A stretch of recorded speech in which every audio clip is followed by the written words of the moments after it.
So, the bantamweight fight between Johnny Munoz and Oriane Leon. Fuck, I had his name. The Mongolian murderer. Let's just call him that. Let's just call him the Mongolian murderer. That's his nickname. Olion Orion Qileng. That's it. Orion Qileng. Sorry, I'm so bad with these pronunciations. So the fight happened. Uh, Johnny Munoz Jr. did nothing of note in this fight. He kept going for submission attempts. He got total control. He did absolutely zero damage. Landed two significant strikes. Yeah, his striking's non-existent. I picked the Mongolian murderer here. I'm 2 and 0 so far on this card. Underdogs as well, I'm pretty sure. Yeah, I didn't trust in Johnny Munoz here. I don't think he's the greatest fighter. He just jumps on his back a lot, but he is like that's literally his game plan is to just jump on his back, but he has nothing of note on the feet. He doesn't do damage in these fights. So yeah, I had a very good feeling the Mongolian murderer would get this one done. I think he could have finished Johnny Munoz, but he did make a lot of mistakes on the ground.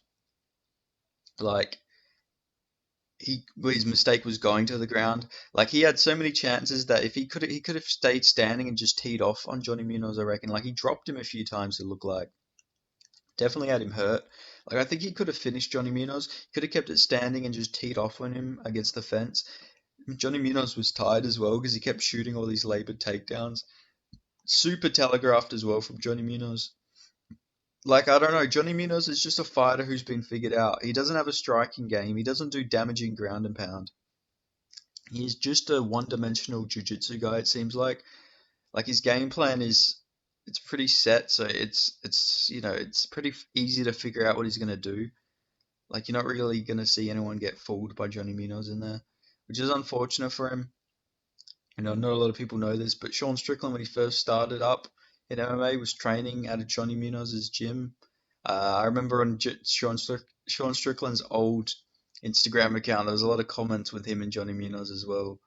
Obviously, Sean Strickland doesn't train with Johnny Munoz anymore, but yeah, very one-dimensional performance from Johnny Munoz. But I thought Oriane Qileng would get this one done, and he did. Generally, very good performance from him, but he could have probably got this one out of there. I don't know why he was like sitting on top of Johnny Munoz in the third round.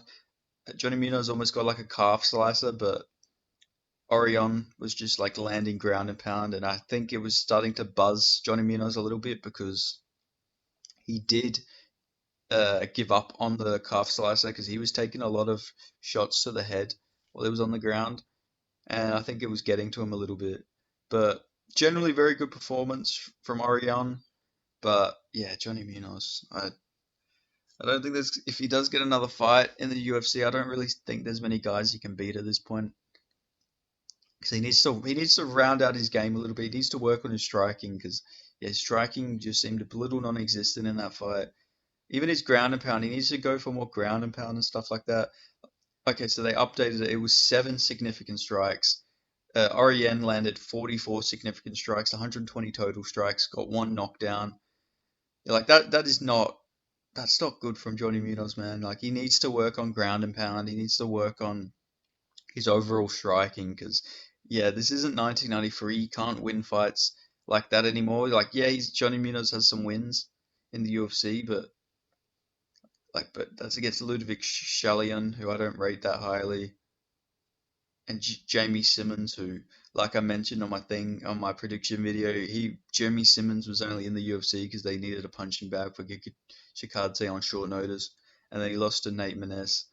So yeah, he's gonna have to take some time off and work on his game or something, or I don't see him winning fights against anyone because his takedowns are very telegraphed. His striking's not that good, and he doesn't do any damage when he does get the takedowns. So getting a decision is always going to be a bit rough for Johnny Munoz. But I don't know if he can fight how he did against Ludwig Schulian, maybe because he did do some damage in the ground and pound there, 78 significant strikes. But yeah, I don't know. I think it's going to be rough for Johnny Munoz moving up for whoever he fights next. If he does get another UFC fight, it's probably going to be a rough matchup, especially if he fights someone really competent on the feet with good takedown defense. Like he'll probably get starched, but still, regardless, good performance from the Mongolian murderer. Be interested in seeing what's for him next. And yeah, I go 2-0 so far on this card. So I'm pretty sure they're underdogs too. So I'm doing good. Touch wood. Let's go undefeated. I'll see you guys in the next video. Thanks for watching. Like, comment, subscribe. Let me know your thoughts on this fight. And yeah, like I said, I'll see you guys in the next video. Thank you.